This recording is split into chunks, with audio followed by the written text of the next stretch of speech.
a Güemes, matarlo de nuevo a Güemes. Lamentablemente, muy triste.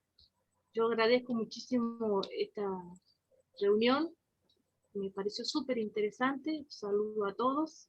Eh, hay que seguir con esta tarea de enseñar el pensamiento de Güemes, aprender sobre el pensamiento de Güemes, leer el Güemes documentado, que tardó casi 50 años en editarse, donde están todas las cartas de Güemes con Belgrano, es hermoso. Y si ustedes me permiten, me gustaría compartir con ustedes, acá tengo una carta que Güemes le envió, una respuesta de Güemes a Olañeta, porque a Güemes no se lo podía comprar, no se lo podía sobornar. Entonces, en una de esas respuestas a Olañeta, que por cierto era familiar de Güemes, no sé si me escuchan. Sí, te escuchamos, está muy bien. Ah, bien, bien, porque me aparecen cartelitos en la computadora. Dice que me voy a quedar sin batería. Pero bueno, les cuento y les comparto la carta que Güemes le mandó a Olañeta. Dice así: al leer su carta del 19 del corriente, formé la idea de no contestarla para que mi silencio acreditara mi justa indignación. Pero como me animan sentimientos honrados, diré a usted que desde ahora y para siempre renuncio y detesto este descantado bien que desea proporcionarme. No quiero favores con perjuicio para mi país. Este ha de ser libre a pesar del mundo entero. Que vengan esos regimientos y vengan también cuantos monstruos abortó España, con su rey Fernando a la cabeza. A nada temo porque he jurado defender la independencia de América y sellarla con mi sangre.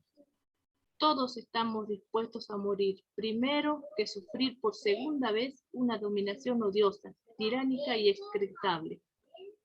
¿Qué más quiere que le diga? Adopte usted la guerra que más le acomode para nuestra destrucción, pero tema y mucho a la mía.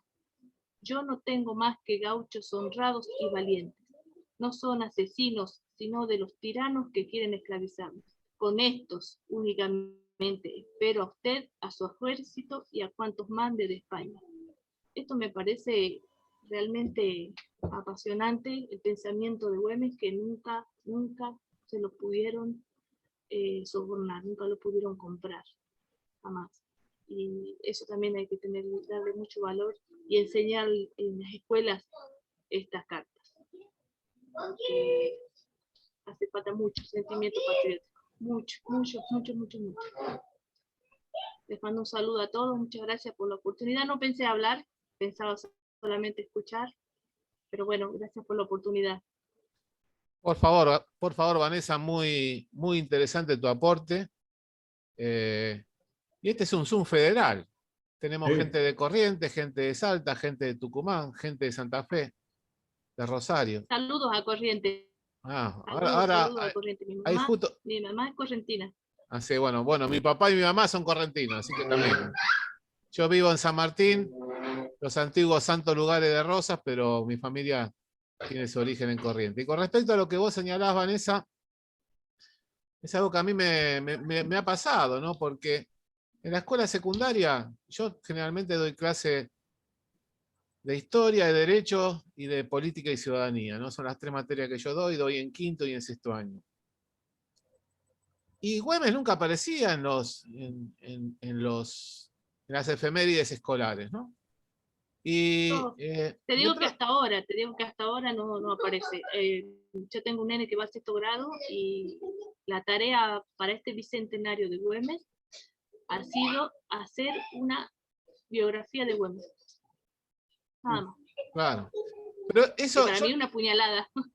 No, seguro. Yo les aseguro que cuando yo hice la primaria, en los 70, nosotros sabíamos quién era Belgrano, sabíamos quién era Güemes, y hoy llegamos a algo tan terrible, que es el desconocimiento total de nuestra historia argentina. Por eso, antes de esta peste que nos tiene a todos destruidos y mal, yo me acuerdo que pude dar, gracias a los directores de las escuelas que tuve, una charla con un PowerPoint explicando quién era Güemes y quién era Belgrano, y realmente mucha gente se ha desayunado, muchos pibes se han desayunado, y eso también tiene que ver cómo la historia se ha ido desterrando, se la ha ido negando, cómo las imágenes pretenden reemplazar a los textos, ¿no?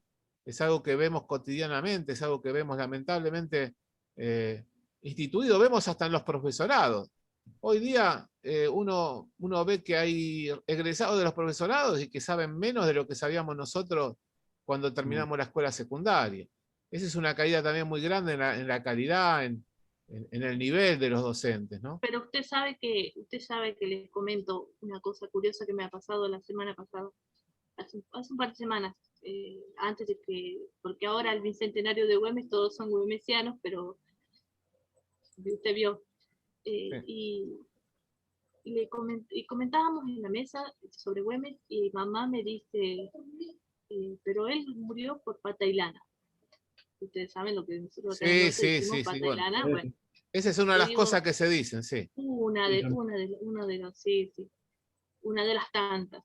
Digo, mamá, no, él no era pata y lana, no murió por eso. Murió por esto, y le explico. Si hubiera sido que iba de trampa, no hubiera ido con 4 gauchos de su escolta, me parece que no iba a pasar desapercibido. Claro. Claro, claro. Y me dice, vamos, ese fue pata y lana.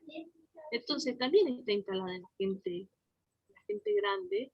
Es muy difícil sacarles de la cabeza muchas cosas. Así que me parece que la tarea que tenemos, o que tenemos, porque los incluyo, es muy grande. Es muy grande. Vanessa, recién lo señaló Juan Carlos Cerqueiros cuando dijo, se está atendiendo a una novelización de la historia, pero una novelización de la historia con pavadas, con temas sexuales, con pequeñeces, y hay algunos que siguen creyendo, ¿no? No sé, Balmaceda, lo de Andajasi ya es algo relajante, ya es algo que digamos que es linda con las buenas costumbres, ¿no? Que Rosas era violador de su hija, hasta eso están diciendo, que Güemes era un pata de lana, que Belgrano tenía la voz aflautada. Claro. Bueno, ahora no está Morales, ¿no? Pero Morales, el teniente coronel Morales, lo dice. Si había un militar rígido en la disciplina, era justamente Belgrano. ¿A ustedes les parece que un afeminado va a ser respetado por sus soldados como era Belgrano? Porque el primer enfrentamiento entre Belgrano y Güemes se debe a que Güemes, siendo soltero, tenía relaciones con una mujer Sí, casada, sí, ¿no? Y es por eso que sí. Belgrano lo arresta, o lo quiere arrestar, y después es restituido a Belgrano, y después son grandes amigos. Son El grandes otro amigos día veía, sí, el otro día veía también en YouTube un video muy cortito, no voy a decir el nombre de quién, pero que aseguraba, que es muy importante, aseguraba que Güemes era gangoso. Güemes no era gangoso. Si hubiera sido gangoso, no hubiera alentado semejante tropa, porque que le iban a dar bolilla a los gauchos a un gangoso. Y aparte claro, de la palabra gangoso acá en Salta, es verdad, tiene otra connotación. claro, claro, claro. Así que es así. Me Bueno, pero acordé por lo de la voz aflautada de Belgrano. por eso, pero el tema de Güemes tiene que ver un poco cuando se hace la historia patria, ¿no? Cuando Mitre hace la historia oficial, Mitre, Sarmiento, Güemes no figura. Cuando la No, Gaceta, con la inspiración de Rivadavia, publica, bueno, Güemes muere el 17 de junio, Ramírez muere el 10 de julio, el mismo año, ahora son 200 años de Pancho Ramírez. Han muerto dos facinerosos, Güemes y Ramírez. Sí, a Mitre ha no le muerto ni uno interesaba, menos. a Mitre no le Murió un interesaba, cacique menos. como señaló recién, como señaló Pistelli, ¿no? Güemes recién va a tener una reivindicación de parte de Frías y de parte de Luis Güemes, que hace su fabuloso Güemes documental, y de ahí en más, es decir, es una reivindicación reciente, así como la tuvo don Juan Manuel de Rosas. Lo bueno, y esto va para todos ustedes, todos nosotros que hemos luchado tantos años por todo esto, es que ese revisionismo ha logrado instalar figuras importantes, como fue Güemes, como fue Juan Manuel de Rosas. Pero nos encontramos frente a una sociedad superficial que vive del chisme, que vive del chisme y del chisme inexacto, ¿no? O hace la historia inexactitudes a designio, como decía Sarmiento, y que rescató Lentino en su libro sobre Sarmiento. Hacer la historia con inexactitudes a designio. Yo, por otro lado, yo no tengo ninguna duda que San Martín, Güemes y Belgrano, los tres, son tres pilares a los cuales uno los tiene que actuar y reconocer en conjunto. Ya sea para la declaración de la independencia, que son fundamentales los tres, y ya sea para el plan continental. Si Güemes nos defiende Salta, yo no digo la frontera del país, porque la frontera del país estaba en el río Titicaca, la frontera, todo el Alto Perú formaba parte del virreinato, ¿no?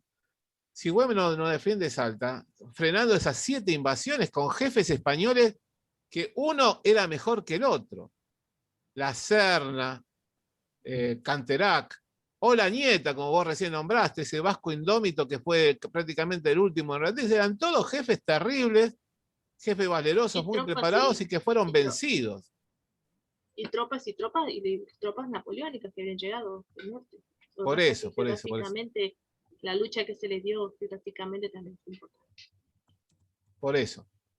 Por eso yo creo que Casualmente, sí. son tan importantes los grupos de historia y estas reuniones que estamos haciendo por Zoom, que son muy federales y creo que nos enriquece a todos. Bueno, no sé si alguien más quiere agregar algo. ¿Alguien quiere hablar o preguntar? Luis Mirabal, Julio, Miramel. Julio. Sí. Julio. Sí. Bueno. Bueno, no, adelante, adelante. ¿Qué tal? Buenas tardes, buenas noches para todos. Y yo quería agregar esto, que bueno, ahí justamente Vanessa de Salta, el día que llego a Salta, una tardecita noche, voy a la plaza principal, enfrente del Cabildo, hay un monumento con un prócer a caballo, y cuando llego, bueno, todo el tiempo hasta que me acerqué y pensé que era Güemes, no, me encuentro que era Arenales, digo, ¿cómo me cambiaron el prócer? Y bueno, obviamente el reconocimiento también para Arenales, pero había un poco de eso de negarlo un poco a Güemes, ¿no? Porque no estar él en la plaza principal de Salta, enfrente de Cabildo, me pareció una falta de respeto. Pero bueno, de a poquito vamos a ir cambiando esas cositas. Igual todo el reconocimiento para Arenales también, ¿no? Y en relación a la valentía de los pros y todo eso, yo también me ubico un poquito, trato de ubicarme, genero ese pensamiento de ubicarme en esa época y pienso que también como todos los días de hoy, toda la parte económica influye en todo esto, ¿no? Y ellos siendo de alguna forma burgueses, que de alguna forma tenían la vida acomodada, arriesgar esa comodidad que tenían para una causa, la verdad que lo valoro mucho, porque podían haber perdido todo, de hecho perdieron todos, pero bueno, lo que le quedó reconocimiento, pero entiendo que mucha gente tal vez no se jugó en ese momento porque habría una incertidumbre grande de saber si se jugaban para el lado de los patriotas, perder todo, si perdían los patriotas, o si se jugaban para el lado de los realistas, bueno, la misma situación. Y creo que en la batalla de Salta, el Marqués de Tojo creo que participó en la batalla y hasta último momento de la batalla no tenía decidido para qué lado intervenir, porque el hombre que no sabía, bueno, tendría esta incertidumbre también de perder los privilegios, que después definitivamente fue apresado por los realistas y terminó mal, que también es una persona no reconocida porque fue torturado, etcétera, ¿no? Y bueno, nada, esto quería agregar, esta cuestión de la parte económica, que siempre me trato de imaginar esa situación de ellos teniendo la vida acomodada, para qué lado decidir y esa incertidumbre que habrán tenido, porque encontrándose en una guerra y tener que definirse para un lado o para el otro. Y con respecto a la parte de lo que es el callejón de la quebrada Humahuaca, todo el ingreso a Salta, realmente San Martín la vio, es un callejón, la quebrada es un callejón. Y yo creo que la decisión de San Martín no ir por ahí era definitivamente acertada, porque es un callejón, es imposible entrar por ahí. Eso me quedó de conocer los lugares y cada vez que visité la quebrada, todo eso, imaginaba toda esta situación de la época de los pros y moverse en carro en esos caminos, la verdad que habrá sido bastante duro. el apunamiento, que no se dice, pero existe en todo ese lugar. Bueno, saludos para todos y esto es lo que quería aportar. Muy bien. Le comento algo a Gustavo, si me permiten, con Sí, permiso sí, de sí. todos. Usted sabe, Gustavo, que efectivamente Güemes está sobre la calle, está sus restos están en la Catedral de Salta. Y casualmente, en la batalla del 20 de febrero, cuando Belgrano hace su entrada a la ciudad de Salta, la plaza central, entra por una calle, entra victorioso, y esa calle se la llamó la calle de la Victoria. La calle que pasa al frente de la calle que pasa al frente de la catedral. Y Ajá. quedó antiguamente con el nombre de la calle de la Victoria. Casualmente, hace casi 90 años esa calle se llama España. Ajá. Los restos de Güemes están en la iglesia catedral que queda sobre la calle España. Y, Okay. dame un segundito, y este bicentenario, la presidencia le regaló a la provincia una escultura de Güemes, hecha en un astillero, que está en la Plaza España, casualmente, para que tengan una dimensión de lo que fue este bicentenario de Güemes, Qué lindo. Qué lindo. sobre la calle España. Y el regalo de la nación puesto sobre la Plaza España. Está bien. Gracias, Vanessa. Vos hablaste, Gustavo, de lo económico. Y vos fijate lo que le pasó a Güemes, ¿no? Un aristócrata que muchas veces tuvo que empeñar o tuvo que hipotecar sus bienes para poder armar a sus hombres, ¿no? Sus milicianos. Y fíjate vos quiénes son los que traicionan. ¿Por qué? Porque para poder financiar a sus milicias tenía que colocar impuestos a sus compañeros, digamos, de clase social. Y es por eso que se produce la entrega de Güemes, ¿no? Porque Güemes, como señalaron todos, fue entregado por la misma aristocracia o la misma oligarquía salteña. Eso hoy día nadie duda de eso, ¿no? Y eso es lo que lo hace todavía más grande, ¿no? Porque a veces desde el marxismo, cuando te hablan de las clases sociales, que las clases sociales siempre lucha de clases, ¿no? Y le pasa lo mismo con Rosas, porque no pueden explicar, como lo dijo Jauretche en su momento, ¿cómo explican la revolución de los llamados libres del sur? Si Rosas, el ganadero terrateniente, se va a enfrentar contra todos los de su clase. En realidad el marxismo sirve para algunas interpretaciones, pero no se puede generalizar, ¿verdad? Bueno, Luis, vos ibas a preguntar algo, Luis Miramel. Sí, mirá, Julio, para todos. Están hablando de recordar grandes héroes nacionales. Y yo recuerdo 3. Guillermo Brown, Buchar y Azopardo. Nunca nadie a mí, excepto Guillermo Brown, Buchar y Azopardo, en los colegios me lo nombraron muy poco.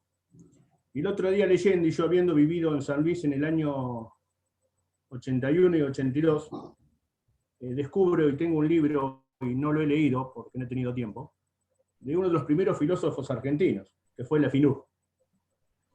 Y poca gente sabe de la FINUR y quién fue. Y sin embargo, él integró hasta el año 1818 el Ejército del Norte y estudió para artillero en la Escuela de Matemáticas fundada por Belgrano. Y mucho no se lo conoce, a la FINUR. O sea que hay muchas figuras para reivindicar en este país. Quisiera leer algo sobre educación de Belgrano. Bueno, dale. Escrito entre el 17 y el 24 de marzo de 1810, meses antes del 25. Él dijo sobre la educación: ¿cómo se quiere que los hombres tengan amor al trabajo, que las costumbres sean arregladas, que haya copia de ciudadanos honrados, que las virtudes ahuyenten los vicios y que el gobierno reciba el fruto de sus cuidados, si no hay enseñanza y si la ignorancia va pasando de generación en generación con mayores y más grandes aumentos? Creo que en esta frase, en este párrafo, Belgrano deja indicado lo importante que es la educación y de que pase de generación en generación.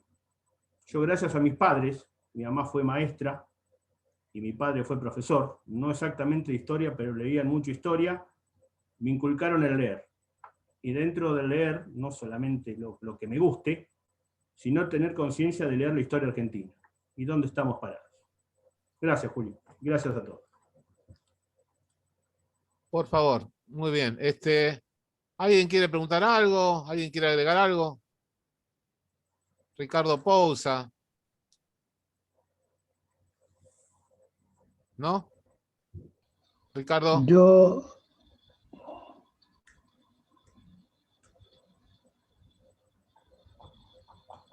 ¿No está Ricardo? No, gracias, no. Como siempre, aprendiendo y conociendo. Lo único que tengo el orgullo de cuando se inauguró el monumento a Güemes acá en Buenos Aires, yo estuve, y en la primera Guardia de las Estrellas también estuve. Y para mí lo más emocionante fue porque hubo gente que vino de Salta y de Jujuy. Y realmente cuando llegaron los infernales, o lo que representaban los infernales de Jujuy, yo creo que esa gente sí vino a caballo desde Jujuy, porque traían está bien que traían su tropilla con 2 o 3 caballos al lado, pero los traían realmente cansados, y fue muy emocionante realmente. Gracias. Por favor. Julio, por favor, muy interesante, la verdad, se aprende todos los días algo. Me gustó mucho la intervención de Vanessa de Salta. Me gustaría poder lograr contactos.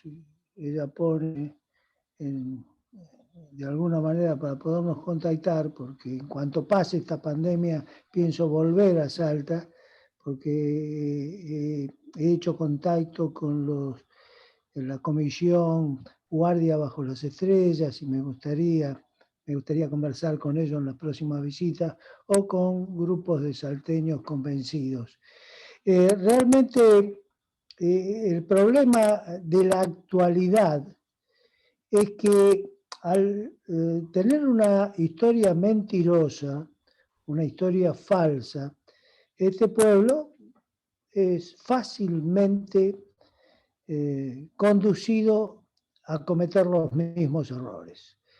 Y esa unidad nacional por la que lucharon tanto como San Martín, Belgrano, Güemes, Quiroga, Artigas y todos los caudillos realmente nacionales, como decía San Martín, cuando hablaba de las provincias desunidas del Río de la Plata,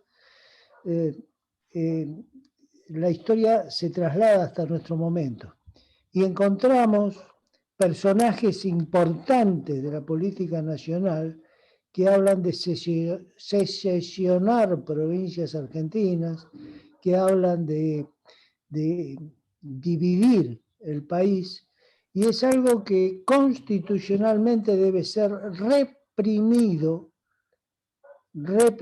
porque así consta en la Constitución Nacional. Unas provincias argentinas pueden unirse, pero jamás pueden dividirse o secesionarse, peor todavía. Y desgraciadamente hoy en día desparpajamente hablan algunos señores que han sido gobernadores o son gobernadores de dividir, de separar provincias argentinas. Esto no es nuevo y tenemos que tener muchísimo cuidado, porque ese tipo de inteligencias viene desarrollándose ya al quedar muchos gobernadores como verdaderos señores feudales que están entregando el patrimonio nacional a la explotación de multinacionales que se llevan la riqueza de la Argentina. Porque el grave problema que tiene la Argentina hoy no es el contrabando hacia adentro, sino es el contrabando hacia afuera. Se están llevando del país, lo están desangrando al país diariamente a través de nuestras fronteras. Es increíble que Paraguay o Bolivia estén exportando más cereales que la Argentina, algo que no cabe en ninguna cabeza porque territorialmente no les da esa posibilidad. Y tenemos que escuchar como a través del río Paraná, como decía este uruguayo, a través de esa vena abierta a América Latina, se desangra nuestro país. Tenemos que luchar contra eso, tenemos que enseñarle a nuestros hijos y a nuestros nietos a defender ese patrimonio, porque es el futuro de ellos. Disculpen, yo soy un poco vehemente cuando se trata de defender a la riqueza de nuestro pueblo, porque la República Argentina jamás en toda su historia fue tan rica como en este momento. Cuando nos dicen que fue el granero del mundo, cuando nos hablan de que nosotros le dábamos de comer a la Europa la carne argentina, la producción argentina era 100.000 veces inferior a la de ahora, de cereales y de carne. No existía en la Argentina hace 100 años atrás petróleo, no existía gas, no existía el litio, no existía el valor que hoy en día tiene el agua. Hoy en día el agua vale fortuna y cada día va a valer más. Y estamos regalándola a la voracidad de multinacionales que lo único que le interesa es arreglar a los corruptos de adentro. Porque como dije hace un ratito, lo peor que puede tener un país no son los enemigos de afuera, sino los traidores de adentro. Y eso es de los que nos tenemos que cuidar. Perfecto. Jorge Oviedo, ¿qué querías decir, Jorge Oviedo? Jorge Oviedo.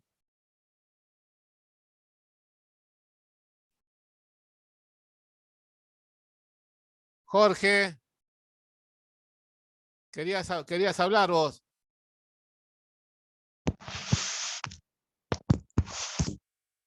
Buenas noches, Julio, y buenas noches para todos. ¿Qué tal? No, quería aportar que Güemes participó de la primera campaña del Alto Perú, que iba comandada por Castelli, y las fuerzas argentinas que habían derrotado a los ingleses en 1806 y 1807, nuestros patricios, que habían formado esos ejércitos más otros regimientos del norte, cuando llegan al Alto Perú y lo toman, Güemes les propone a Castelli cruzar el río Desaguadero y atacar Lima. Otra cosa que la historia oficial mitrista ha ocultado. Y Castelli, muy conformista, consulta a la primera junta y le dice, no cruce, que estamos haciendo la revolución en nombre de Fernando VII.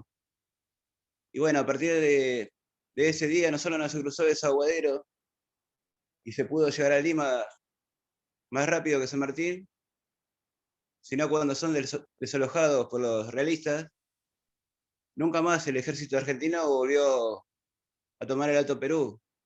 Fue una gran oportunidad histórica, única e irrepetible que perdió el país. Nada más que eso quería acotar, estimado Julio, y para el resto de esta prestigiosa gente que está disertando. Perfecto, gracias, Jorge. Además, Güemes fue destituido por eso, por reclamar eso. Juan Carlos Sequeiro, cerrá el acto. Creo que la idea era hacer 80 minutos, vamos a hacer 120. Creo que fue muy enriquecedor. Y bueno, así que ya estamos en las últimas. Pero bueno, genial. arrancamos. Quiere decir que ha atrapado la cosa, ¿no? Sí, sí. Y yo quería referirme puntualmente a algo que mencionó Vanessa y que mencionaste vos también, y es la correspondencia entre Belgrano y Güemes, rescatada por Luis Güemes en su Güemes documentado, que es una obra monumental y maravillosa.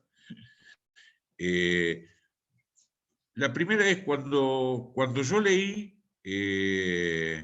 una carta que le manda Güemes a Belgrano,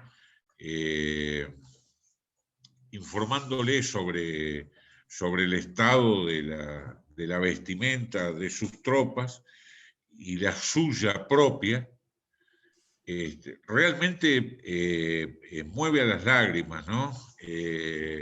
Ilustra a las claras sobre las tremendas privaciones que soportaban aquellos hombres, incluso provenientes de familias muy pudientes, como en el caso de ambos, Güemes y Belgrano, provenientes de familias muy pudientes. Belgrano andaba en Tucumán con las botas remendadas, andaba con parches en la levita. Y la respuesta de Belgrano realmente hace llorar. Le dice: enterado de que anda usted desnudo, he encargado le confeccionen un uniforme. Ya sé, usted me dirá que no hay plata. No se preocupe usted, ya pagaremos cuando podamos. Ese tipo de correspondencia es lo que debería hacernos reflexionar sobre lo que estaban viviendo aquellos hombres, ¿no? Estamos hablando de generales del ejército argentino, de quienes revestían estratégicamente una importancia capital, porque, a ver, en el plan de San Martín, el ejército del auxiliar del Perú, vulgarmente llamado Ejército del Norte, tenía una importancia crucial. Era lo que iba a completar el movimiento de pinzas que había generado San Martín para converger sobre Lima. Nada menos. O sea, Güemes no era meramente el guardián de la frontera, como se nos quiere hacer creer. No, era una pieza clave en el entramado militar, pero sumamente clave, fundamental. Así que me parece que eso hay que rescatarlo. Y creo que la malquerencia de la historia centralista, representada en Mitre hacia Güemes, tiene que ver, en mi modesta opinión, por la adscripción sin reservas de Güemes al proyecto monárquico de Belgrano, de Güemes y de San Martín, ¿no? Porque los tres compartían un criterio uniforme sobre eso. El proyecto monárquico de Belgrano significaba nada menos que un punto equidistante entre las posturas que sostenían los directoriales, que eran centralistas en Buenos Aires, y las posturas del artiguismo federalistas. Era una concepción realmente superadora de ese conflicto, ¿no?